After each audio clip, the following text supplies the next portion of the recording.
And we're live. Hi everybody, I'm Ryan Schumacher, and welcome to Bible Geeks. This is week 3 of season 3. This is the Bible study series going in parallel with the sermon series at the First Presbyterian Church of River Forest in River Forest, Illinois in the fall of 2018.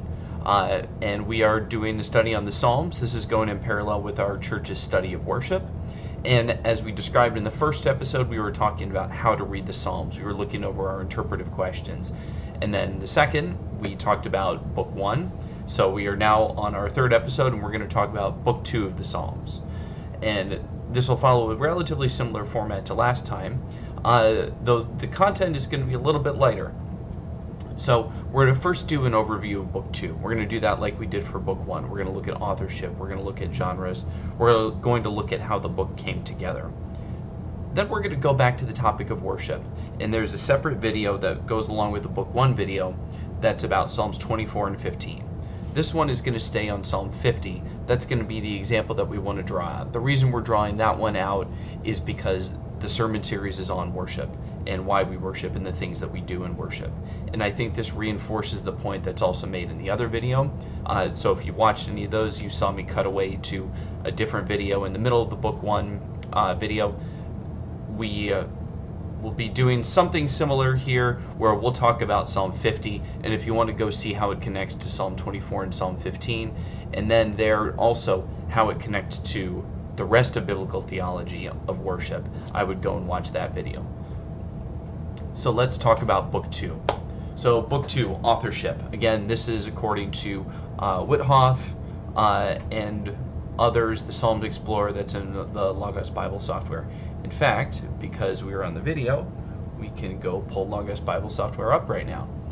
And so let's go find the Psalms Explorer here. And I want to make sure that you can see that. So, yeah, let's move this over here. Okay, that looks good. And then let's go back.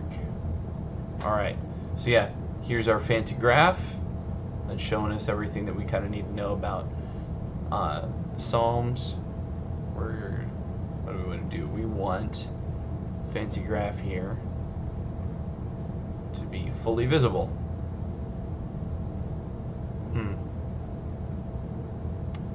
Let's try this. That does not work.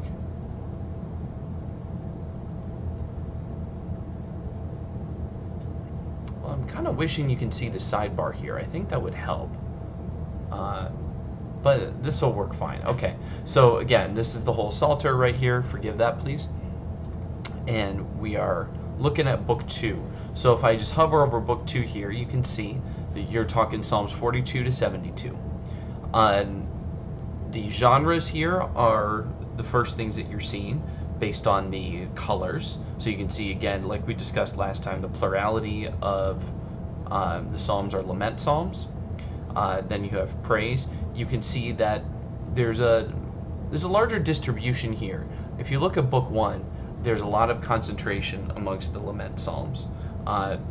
You would see, lament takes up a little bit less of the theme in Book 2 than it does in Book 1. Now if we look at authorship here, and let's drill down to Book 2.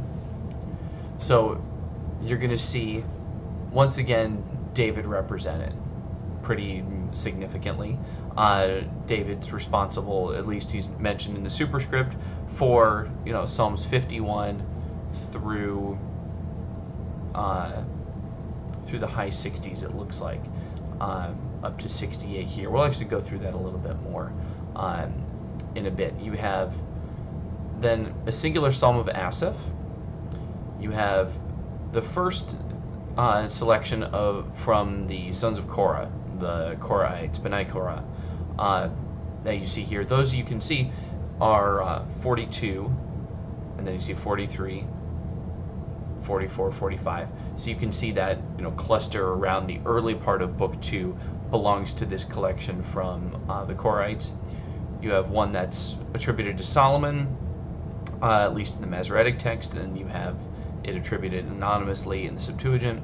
You have some that are then consensus anonymous, though 67 is attributed to David in the Septuagint. So that's going to be your authorship. And if we go back to, whoops, sorry, I was much more elegant with all of the window changes last time. So this does look like the way that I want to get through it. All right, we're going to need to resize this window. All right, we're going to do that. We're going to resize the window. We're going to put it back up here. We're going to resize the window a little bit.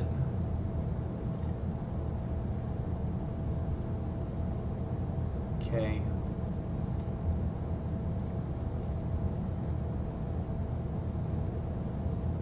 All right. Looks to me like we're back here. Cool. Okay. So that's your authorship. Now, so book 2 begins with the Korah Psalms, as we talked about. We first run into the character of Korah in the book of Numbers. Korah actually has a spectacularly failed rebellion against Moses and Aaron, Numbers 16. Korah and some of his Levite followers go to Moses, and they've got some complaints. Kind of ends up in them being swallowed up by the ground, by an earthquake.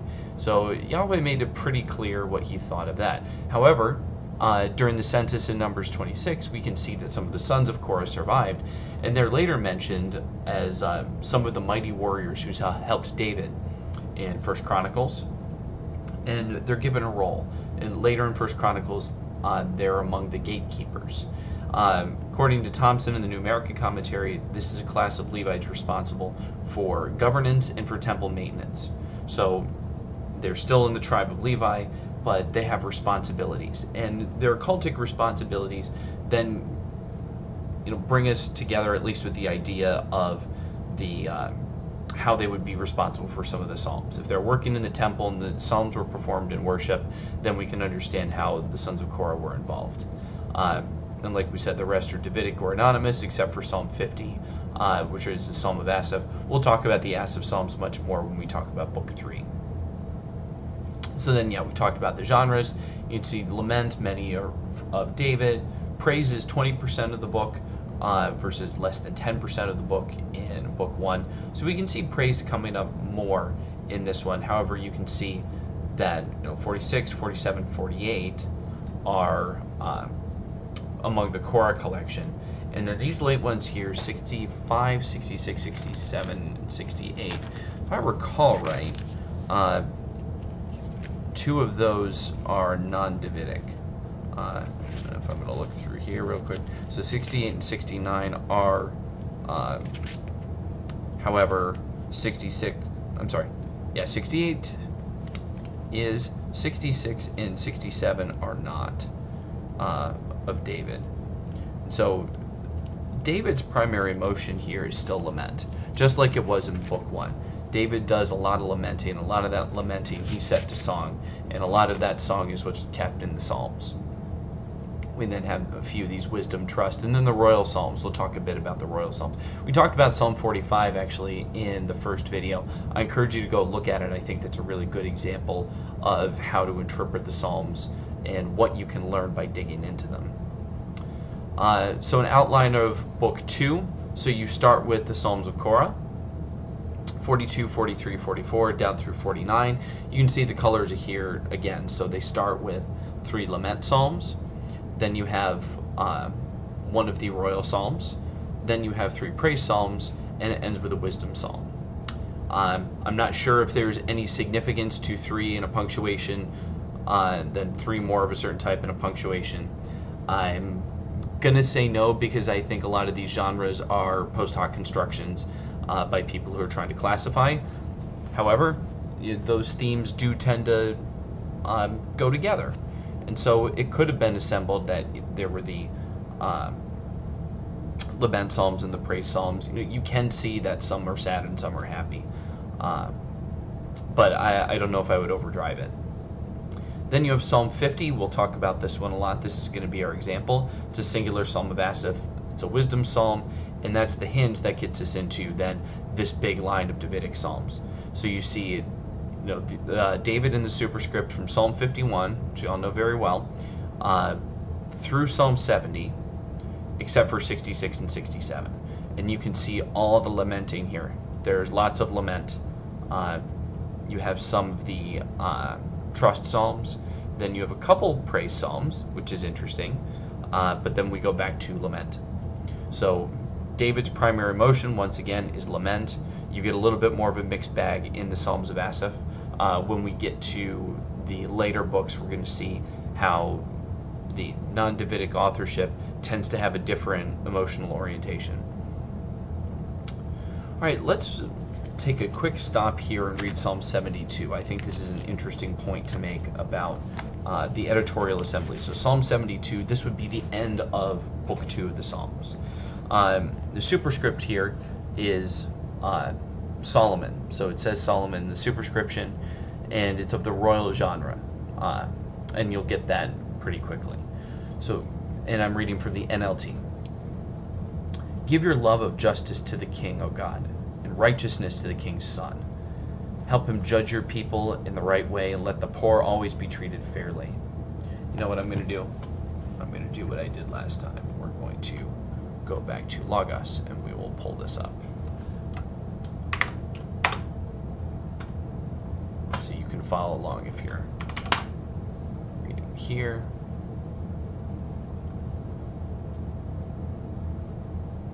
We will scooch it. There we go. Okay. So, Psalm 72. So give your love of justice to the king, O God, and righteousness to the king's son. Help him judge your people in the right way, and let the poor always be treated fairly. May the mountains yield prosperity for all, and may the hills be fruitful. Help him to defend the poor, to rescue the children of the needy, and to crush their oppressors. May they fear you as long as the sun shines, as long as the moon remains in the sky, yes, forever. May the king's rule be refreshing, like spring rain on freshly cut grass, like showers that water the earth. It's actually reminiscent of 2 Samuel 23 right there. May all the godly flourish during his reign. May there be abundant prosperity until the moon is no more. May he reign from sea to sea and from the Euphrates River to the ends of the earth. Desert nomads will bow before him, and his enemies will fall before him in dust. The western kings of Tarshish and of the other distant lands will bring him tribute. The eastern kings of Sheba and Seba will bring him gifts. All kings will bow before him, and all nations will serve him. This sounds like Psalm 2, right? He will rescue the poor when they cry to him. He will help the oppressed who have no one to defend them. He feels pity for the weak and the needy, and he will rescue them. He will redeem them from oppression and violence, for their lives are precious to him. Long live the king. May the gold of Sheba be given to him. May the people always pray for him and bless him all day long. May there be abundant grain throughout the land, flourishing even on the hilltops. May the fruit trees flourish like the trees of Lebanon, and may the people thrive like grass in a field. May the king's name endure forever. May it continue as long as the sun shines. May all nations be blessed through him and bring him praise. Praise Yahweh, the God of Israel, who alone does such wonderful things. Praise his glorious name forever. Let the whole earth be filled with his glory. Amen and amen. This ends the prayers of David, the son of Jesse. Cool psalm here, especially this part right here. May all the nations be blessed through him. Unless this is your first video, you should know what this means at this point. This is the Abrahamic covenant. This is the idea that the royal line of David, that was the vessel through which the promises of the Abrahamic covenant were going to come to the world. This is all kings bowing before him. I mean, that's part of the royal promise to David, but that's also a promise of the Abrahamic covenant. This part here too, verse 6, may the king's rule be refreshing like spring rain on freshly cut grass. Just because I mentioned it, I'm going a bit off script here, but let's take a look. These are the last words of David. David, the son of Jesse, speaks. David, the man who was raised up high, so high. David, the man anointed by the God of Jacob. David, the sweet psalmist of Israel. This is interesting. I didn't think of this before now, but I think I'm going to ad-lib it. So the Spirit of the Lord speaks through me. His words are upon my tongue. The speaker here is David. The God of Israel spoke. The rock of Israel said to me, the one who rules righteously, who rules in the fear of God, is like the light of morning at sunrise, like a morning without clouds, like gleaming of the sun on new grass after rain. This here sounds quite familiar to what we just read, and I think it's going to have a bearing like refreshing spring rain on freshly cut grass, like the showers that water on the earth. It's this rejuvenating idea that the rule of the king is refreshing and rejuvenating to the world. Okay, this is good. This is cool. We'll talk about this when I get a little bit further. All right. So, the superscription says it's from Solomon. Now, it's easy to see this as Solomonic authorship because it says Solomon at the top. And I think if you were just to pick your Bible up and you were to read and you were to come across that and it said Psalm of Solomon, that's kind of what you think. Commentators generally don't think that's likely. And so the question I would ask is why? And so first one is the last verse. The prayers of David, the son of Jesse, are ended. So that would seem to imply from within the psalm itself. Again, if we remember that sometimes the superscripts are added on later, this is evidence within the psalm itself that this is a prayer of David, the son of Jesse. So one could say maybe this is one of David's.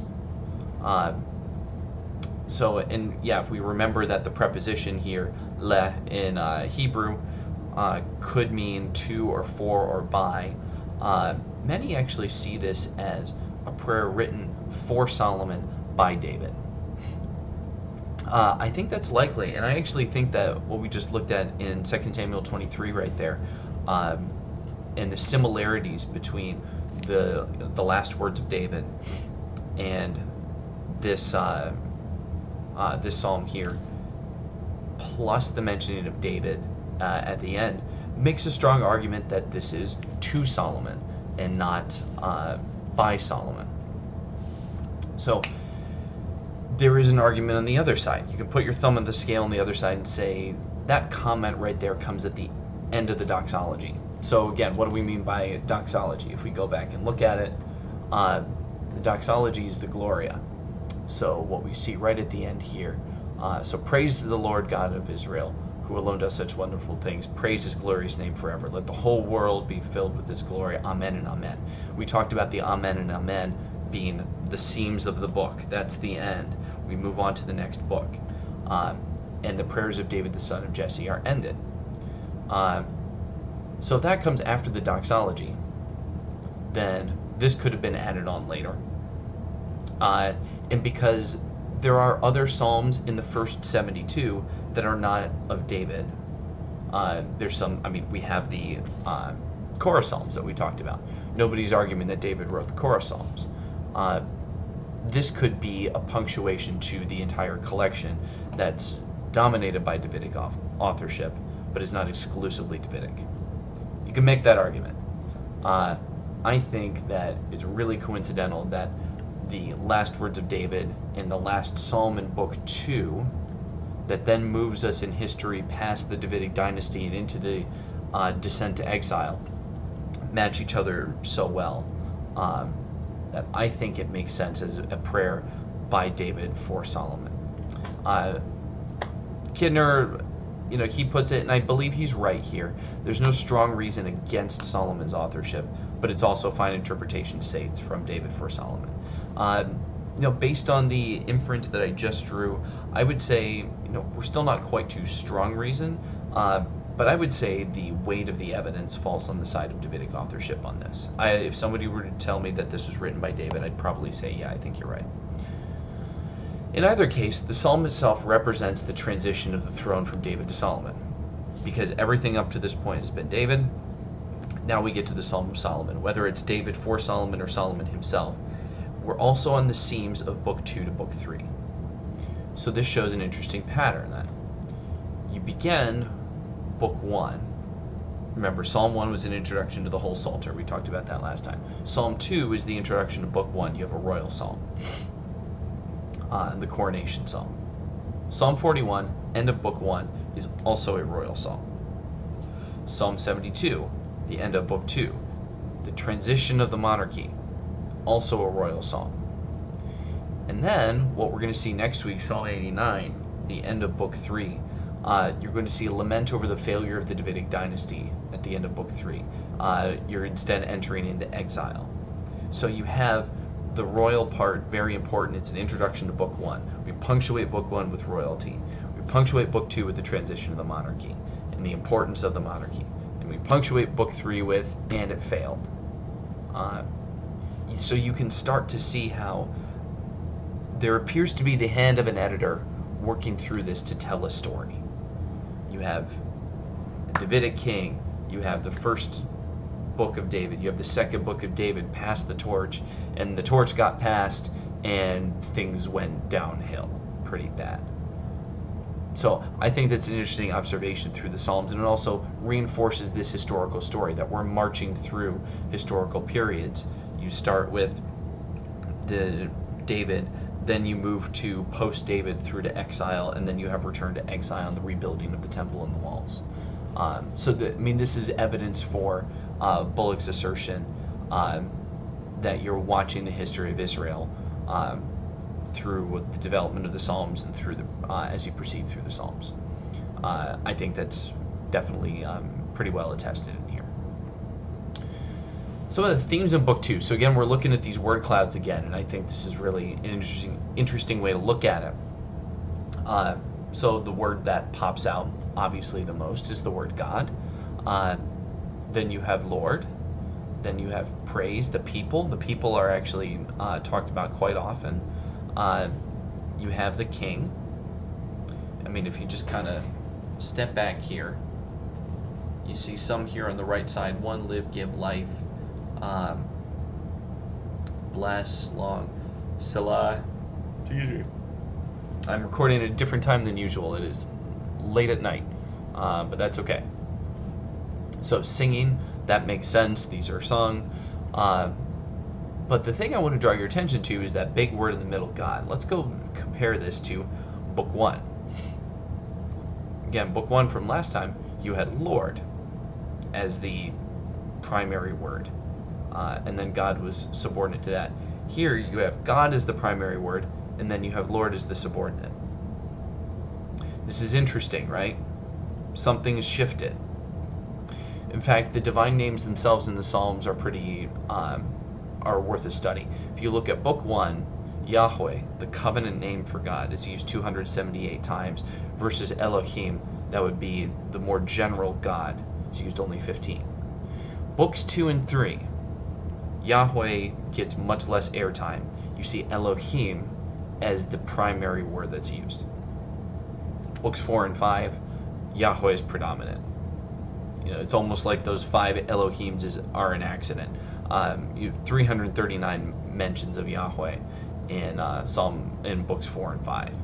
So what's going on here in the middle? Also, it's worth saying that the divine name of the Korah Psalms is part of the reason why you see this movement towards Elohim. The Korah Psalms use Elohim much more often than Yahweh. And so that's one insight in this as well. The Korah Psalms are in books 2 and 3. Okay, so what could account for this would be the question. So John Peters calls this geographic. So he claims that the Psalms, he talks about something that's called an Elohistic Psalter. This would be the idea that, I guess if I back up a second, 1 minute oversimplified version of documentary hypothesis.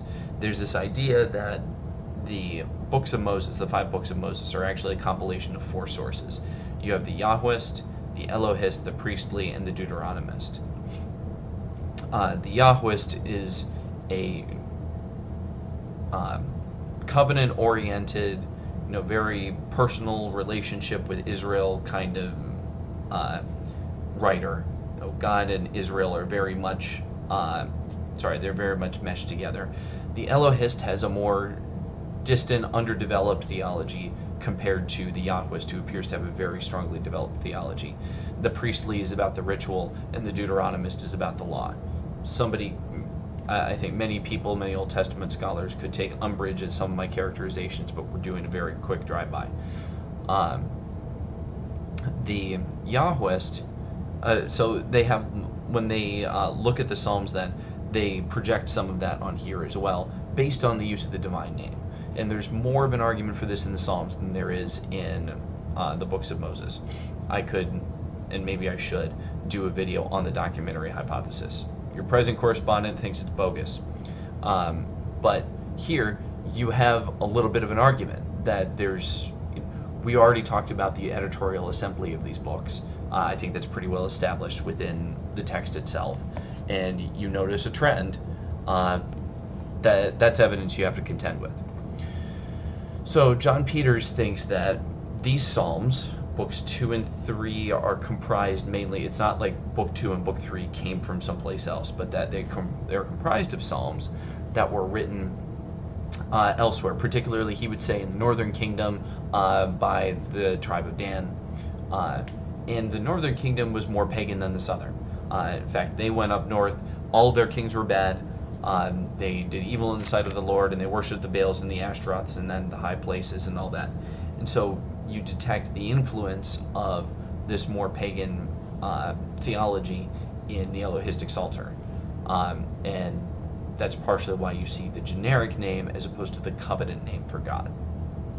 I will say there's reasons to take exception to this. The first is, why would pagans write psalms, which is a genre that's so soaked in the themes of their adversaries to the south? This genre was used at the temple, right? And it seems like you can't really have it two ways. If these things were used in the temple very often, then they're heavily Judean. And the northern kingdom and the kingdom of Judah did not always get along. They certainly didn't see eye to eye. But somehow they think Psalms are really cool. It strains credulity a little bit in the first place. We also know, though, that Korah and Asaph have descendants with roles in the temple in Jerusalem. Northern kingdom origin is pretty questionable at that, when you think of it that way. If Korah and Asaph have roles, you can look at 1 Chronicles and say that their people work at the temple at the time of David. The kingdom hadn't split yet. That's true. But the kingdom hadn't split yet. And so when are you dating the Psalms? Some of this comes to the fact that people think the Psalms were written very late, and the superscriptions were added on later, and so we can come up with any story we want because we don't actually have to take the text as it stands before us. We can just decide that we want to superimpose whatever origins on there will help fit our theory. I don't think that makes any sense at all. I think you have to contend with the fact that Korah and Asaph are mentioned as part of the temple court around the time of David in 1 Chronicles. Therefore, this is very likely Judean. So I don't think this particular theory stands up. However, it was very popular in the literature. Oops. I have an animation problem. Forgive me. Well, here's the thing. He has a point. It may reflect an extra Judean interest or influence on these Psalms. So let's remember that as the destruction of both Samaria and Jerusalem approached, the populations were worshiping pagan gods frequently, especially during the Babylonian exile. So when you get into Book 3, the pagan language was seeped into the vocabulary of the people. So some possible explanations are that the Psalm writers of the time were using the more fashionable Elohim so as to be inclusive of other gods. It's tough to do this with the Davidic Psalms, to be honest. But you could see some of the other Psalms, the descendants of Korah, which could go on forever. Is the meme of the day to, we don't want to be so exclusive right now. We want to be inclusive of all these gods that Jezebel brought in. She knows a whole bunch of gods. They're kind of cool. Maybe we should be, not just talking about our own covenant God. It's possible that language and thinking seeped into the way that the Psalms were composed. It's possible that some of the Davidic Psalms were edited to change the divine name. We don't really know, but it's not. If we know there's a hand of an editor on this already, might an editor later have decided that they should, again, be inclusive in their language? It's possible. All of this, though, underlined italics, is speculative, but it is an interesting consideration. In either case, though, by books 4 and 5, Yahweh's covenant faithfulness inspires the praise and lauding associated with the return from exile. They are back in Yahweh's camp. Yahweh has brought them out from the house of bondage once again for a second time, and now they are praising Yahweh for his faithfulness to the covenant. So I think it's an interesting study here. All right, so Psalms 50, 24, and 15, acceptable worship. So we're going to look at the concept of worship in books 1 and 2 of the Psalms. Again, like I said early on in this video, Psalms 24 and 15 have a separate video. That's because I recorded it last time. And we are going to extend that theme, though, here with Psalm 50. And I'll introduce it the same way before we get there. Do you remember the song? If you've been at contemporary worship in a Christian church, you probably have, at least if that's in the past 10 or 15 years. So, come, now is the time to worship. Come, now is the time to give your heart. Come just as you are to worship. Come just as you are before your God. All right, so let's think about that and hold that in mind as we look at the Psalms and the way that they describe this. And once again, I'm indebted to Dan Block on his sermons for sort of waking me up to this idea, and some of the points will be coming directly from him. I highly recommend them. They're terrific. So, Psalm 50, let's read it. Let us go to Logos. Let's go to Psalm 50. All right, Psalm of Asaph. Yahweh, the Mighty One, is God, and he has spoken. He summoned all humanity from where the sun rises to where it sets. From Mount Zion, the perfection of beauty, God shines in glorious radiance. Our God approaches, and he is not silent. Fire devours everything in his way, and a great storm rages around him. He calls on the heavens above and the earth below to witness the judgment of his people. Bring my faithful people to me, those who made a covenant with me by giving sacrifices. Then let the heavens proclaim his justice, for God himself will be the judge.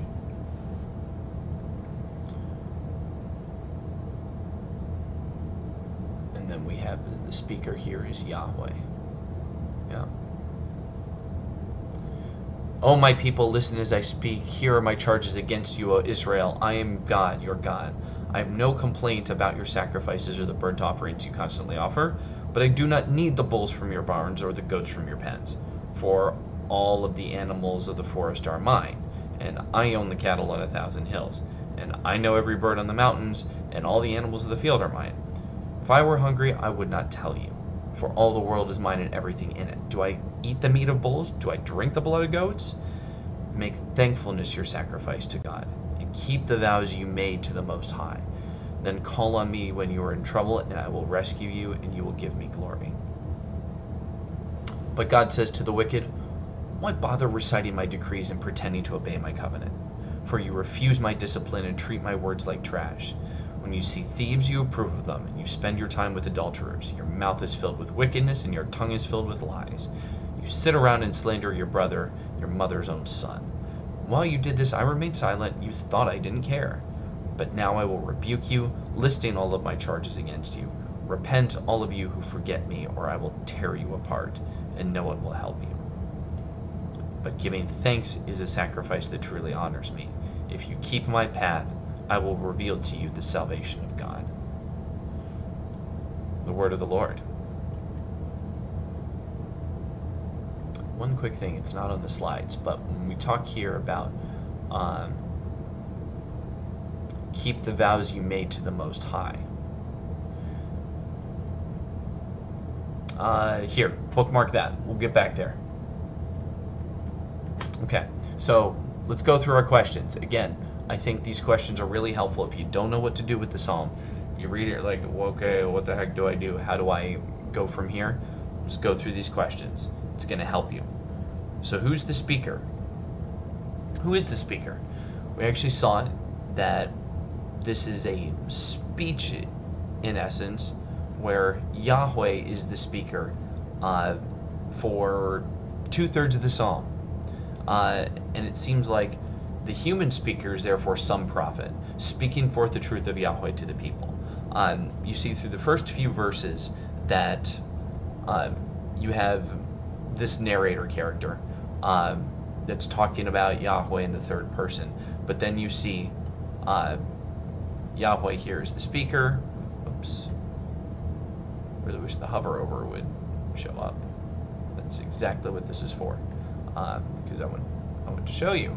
There's this little speaker right there. And it's supposed to say who the speaker is when you hover over it. There we go. So you see that there. Yep, you see that there. And once again, God says to the wicked. So Yahweh is the primary character in here, and it's intermediated through the prophet. Now, is this a personal or corporate psalm? I think this one's pretty darn easy. He has summoned all humanity, verse 1. O my people, listen as I speak. Here are my charges against you, O Israel. So that's a corporate, O Israel. So yeah, this is clearly a corporate psalm. So Yahweh is speaking corporately to Israel. So that now I'll go back to what I bookmarked there. So if Yahweh is speaking corporately to Israel, when he says, keep the vows you made to the Most High, what is he talking about? Is he talking about you keep your promises to God? You listener right now? Not saying it's a bad idea, though I am going to say don't swear before God. Let your yes be yes and your no be no.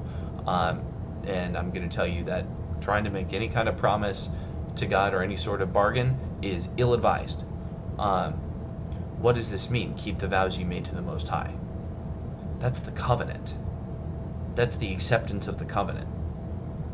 When did we see that? We saw that in Exodus 19. That's when there was the statement, and then Exodus 24, you had the covenant ratification ceremony. So that's what's going on. This is not a personal psalm. This is a corporate psalm. This is Israel and Yahweh speaking about their covenant relationship. So what's the emotion of the psalm? Again, this is the question of praise or lament. Is it praise or is it lament? I think this fits more into praise. If you got to choose one, again, that's what I said. You got to choose one. This is more of a praise psalm. So you have Yahweh, the mighty one. Let the heavens proclaim his justice, for God himself will be the judge. Everything belongs to Yahweh. You will give me the glory. It appears to be praising Yahweh more than lamenting. This does not look like a lament. Now, you could say Yahweh is lamenting over the disobedience of the people. However, the emphasis here, the theme is Yahweh's holiness and his awesomeness over everything. So it falls more into praise. Now the genre, I'm calling this the wisdom genre. And so what are the characteristics of a wisdom psalm?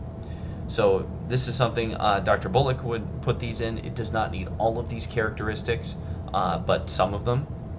These are the kinds of things that those show up as you're going through Psalm. The presence of Proverbs. So if you see something that looks like one of the Proverbs,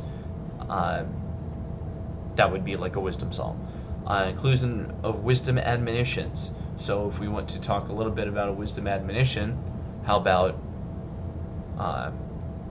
looking at the end here, giving thanks is a sacrifice. You have repent, all of you who forget me, but giving thanks is a sacrifice that honors me. That sounds like proverbial or an admonition.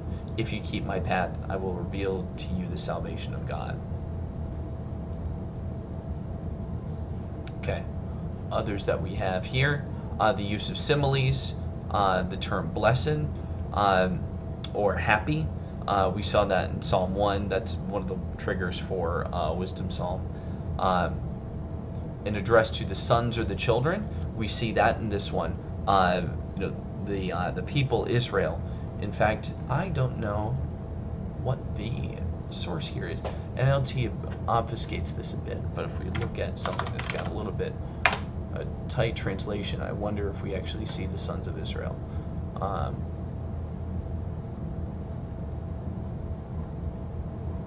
Let's see. Gather my godly ones to me.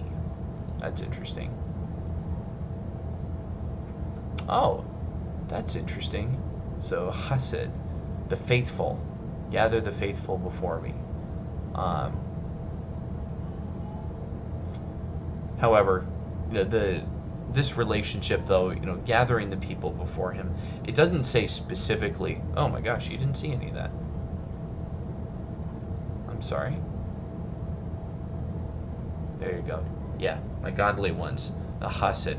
It's closely associated with chesed and God's covenant, faithful love.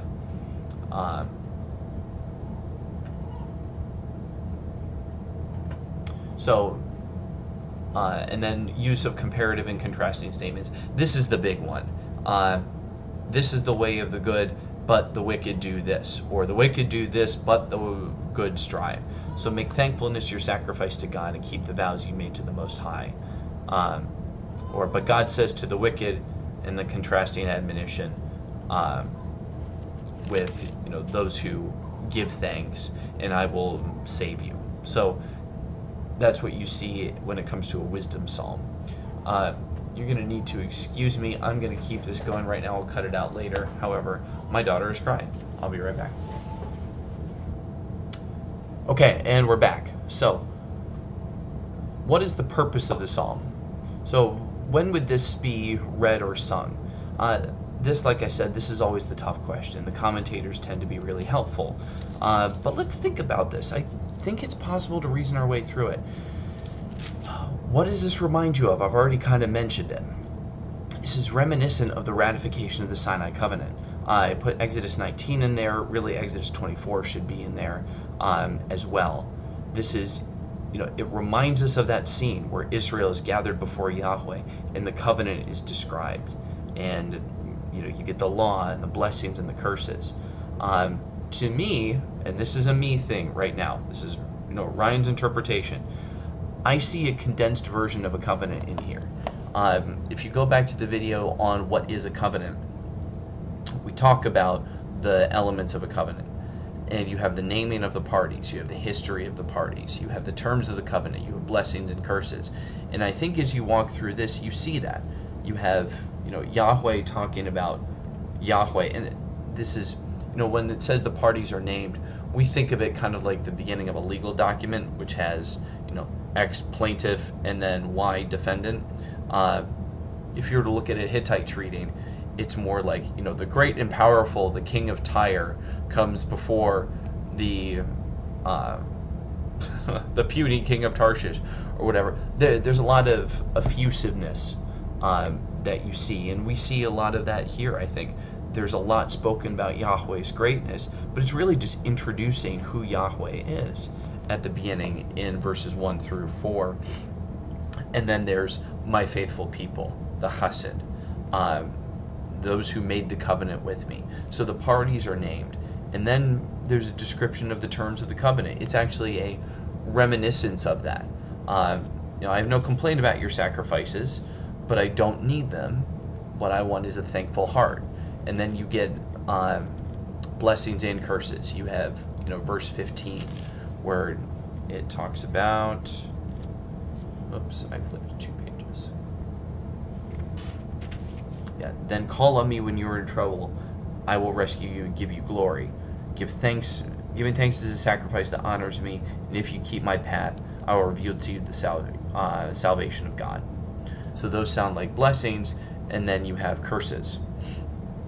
You even have another way to interpret it would be you have the curses and then provision for repentance. That's another way to read it. But I see a covenant formula in here. And so I think that's important to think about. When would this be? If you accept this idea that it's a covenant formula, then you ask yourself, okay, when would something like this be performed? And you can think of the Jewish festivals, the ones where they have, where they read the law. So like the Feast of Tabernacles, for instance. I didn't forget to mention too, Gerald Wilson refers to this as a covenant lawsuit. And I can follow that, because this itself, even though it follows a covenant formula, it's a this itself is not a covenant. This is actually remembering a covenant. So I think it invokes a covenant formula on purpose as a reminder of the failure of the covenant, at least in some respects. So what are the key repeated elements? This is the last of our questions. I would say the repetition is more in meaning than it is in words. You have Yahweh, the holy, glorious, majestic, and awesome Yahweh. He is not silent. Fire devours everything in his way. A great storm rages around him. He calls on heavens above to witness the judgment of his people. You have the parallelism of everything belonging to Yahweh in verses 10 and 11. You see, I don't need sacrifice. You see parallelism there. It's repeated multiple times. And then you see the repetition of the sort of the list of the wicked things that some of the covenant people are engaged in. So Yahweh's glory, his dominion over everything, his lack of need of sacrifices or empty worship, and the wicked behavior of the people. So, if I try and put this together into summary, this is a corporate wisdom psalm from the almighty and majestic Yahweh, the covenant God, describing the difference between true and acceptable covenant obedience and behavior observed amongst the covenant people. That's the way that I would summarize what we've seen here. And just having the speaker be, Yahweh directly is amazing. All right, so what kind of insights, what sorts of theological insights might we draw from something like this? I would say mechanistic religious practice doesn't seem to make Yahweh very happy. Rote prayer doesn't do anything for God. When it says in verse 16, but God says to the wicked, why bother reciting my decrees and pretending to obey my covenant? So why bother just reciting it? Why saying this? I actually thought Gerald Wilson had a really cool observation here. So here in verse 7, hear, O my people, and I will speak. O Israel, I will testify against you. I am God, your God. So what do we think is happening here? The word here, Shema. Hear my people. I am your God, your God. If you don't know it, you should. The Shema prayer, this is one that was said. This is a ritual prayer said by pious Jews multiple times a day. Hear, O Israel, the Lord is our God, the Lord is one. So hear, Israel, Yahweh Eloheinu, Yahweh Echad. The Lord is our God, the Lord is one. And then you see, so hear my people, I am God, your God. It's like the inverse of the Shema, right? But this is coming in the context of, I will testify against you. So that makes it almost ironic or even mocking. What Gerald Wilson calls it is a parody of the Shema. I think that's a credible interpretation. I think it makes a lot of sense, especially in context. So these rote prayers, Shema Yisrael, Adonai Eloheinu, Adonai Echad, why bother reciting my decrees and pretending to obey my covenant? This mechanistic practice isn't doing it for Yahweh. And then the sacrifices. So Yahweh seems to be ambivalent towards the animal sacrifices. The sacrifice that is acceptable to God is a thankful heart for everything that Yahweh has done. It is the ethical honoring of God, not the ritual, that is glorifying. And that is what receives Yahweh's salvation. It's the ethical. It's not just going through those motions. Okay, so I'm hearing some of you right now, and there's a good question. Wait a minute. If that's true, then why is all of this right here about these sacrifices? I'm being a little facetious, but you know what I mean. Why do we have to read the parts? Why did God command the sacrifices? After all, sacrifice was commanded, happened in the temple every single day. And this guy is telling you that it was the ethical honoring of God, not the ritual, that's glorifying to God. Then what the heck is going on with all the sacrifices? First question I'll ask is, does the psalm say that God is against the sacrifices? Is this really a contradiction in that sense? No. Uh, verse 8, I have no complaint about your sacrifices or the burnt offerings you constantly offer. So God is not rejecting the sacrifices. There's a but, though. There's an adversative. I do not have a complaint. Now I lost it again because I was trying to be silly.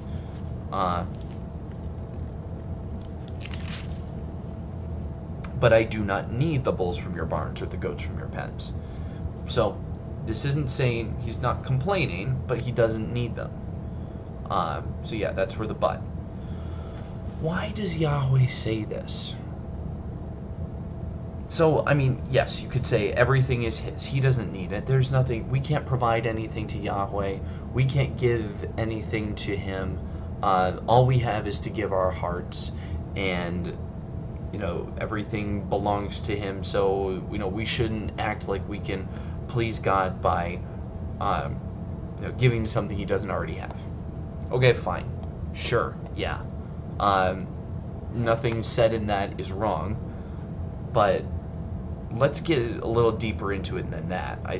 There's more going on here than just that pablum. So, in the ancient Near East, people believed that the gods had needs like people did. They needed shelter, for instance, which is why you built the gods' temples. They needed food. This is why you sacrificed. The sacrifices were to feed the gods. The temples were to house the gods. And in fact, I didn't. That's why the gods made people in the Enuma Elish, to work the ground, to build, to satisfy their needs. I even believe clothing the gods at one point. When the image of the god was built in the temple, it was a symbol that the god was being sheltered within that temple, and then you fed the gods. And they believed that the way that you treated those gods would affect the vegetative cycle. If you're like, wait, hold on, they thought their gods had a house in the temple, but people worshipped the statues all the time. That was part and parcel with how the ancient Near East went. So, the gods made people to work the ground, to build them shelter, to clothe them, to satisfy whatever needs they had. Yahweh is making it clear that he is not like those other gods. Remember, they were supposed to drive the Canaanites out. They were not supposed to be like them. He was not a god like that. He is a different God. He is their covenant God. He is different in kind from the gods of the nations. So when Yahweh laid down his covenant, there were both ritual and ethical requirements for covenant blessing. So the sacrifice was part of it, but there was more than that. It wasn't just about clothing and feeding and housing the gods. So Yahweh does not need carnal needs satisfied. Yahweh is looking for covenant obedience from his people. Those were the terms from the beginning. If they did not act the part, then their ritual was not acceptable. And that comes through in the psalm as well. So perhaps David put it best: you do not desire a sacrifice, or I would offer one. You do not want a burnt offering. The sacrifice you desire is a broken spirit. You will not reject a broken and repentant heart, O God. Okay. But still, if covenant blessing is all predicated on the ethical, then why the sacrifice? It's like, okay, I get it, fine. Yahweh is saying he's not like the other gods. Here's the problem: Yahweh commanded the sacrifices, so he sure kind of seems to be acting like the other gods. So Ryan, I don't buy it. That's fine. I have an answer for you.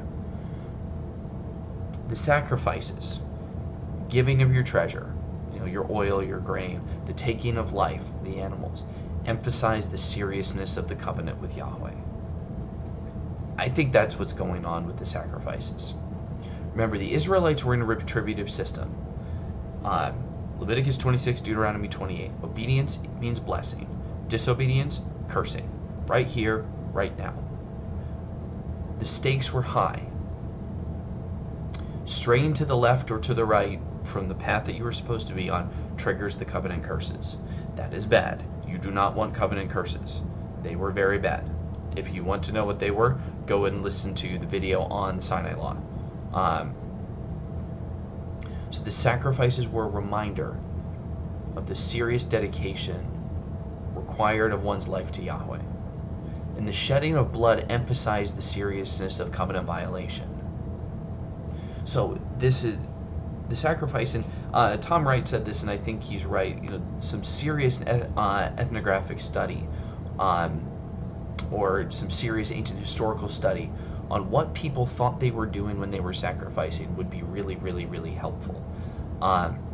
Because this is a challengeable assertion.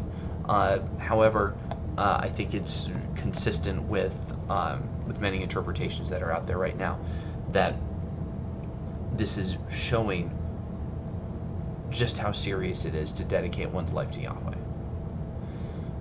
An important note: it is the opinion of your present correspondent that the sacrifices were not receiving the death owed to the sinner who offered the sacrifice. This is not, I violated the law, I deserve to die, this animal will die in my place. This is not how that was. This is not how the sacrifices were interpreted. Just because they were substitutionary doesn't mean they were propitiatory. They were, on your behalf, but it wasn't the wrath of God falling on the goat that otherwise would have fallen on you. Some people will dispute that. I believe they're reasoning backwards. I think they're reasoning from an atonement theology and then trying to read that back into the Old Testament. I think if you look at the way that people sacrificed, and if you actually read the words in the book, you look at the Leviticus 16 on the Day of Atonement, and the goat that gets the sins confessed over it is not the goat that's killed. That's the goat that's sent away. So I just want to make a quick note right there that I don't believe this is a propitiatory sacrifice. But I do think that, imagine if every time you sinned, one of the animals in your livestock had to be sacrificed. You'd think differently about it, wouldn't you? So, to sum it all up then, the disposition of the worshiper matters. Sacrifices and the prayers, in the absence of a heart of thanksgiving, are met with a divine shrug, at best, or with rejection. So, and this goes along with Psalms 24 and 15, which are then going to go very specifically at the question, who may approach my holy mountain? Who may approach me in worship? But you can see this through that the ethical disposition and credibility of the person worshiping is, what's the best way to put it? It matters to Yahweh when looking upon the prayers, when looking upon the sacrifices. Who is offering it? The who matters. It is not just the what. So, come as you are to worship. Let's get into more of the Psalms, and let's get into the rest of the Bible after this. But I would say Psalm 50 seems to say, come as you are with a thankful heart and repent. And then the sacrifices and the prayers might mean something. So, for more on that topic, you can watch the video on worship in the Psalms. But for this video now, that's all for now. So, thanks for watching, and I hope that you enjoyed this, and I hope that if you have the opportunity, you can come to the next Bible Geeks session. God bless.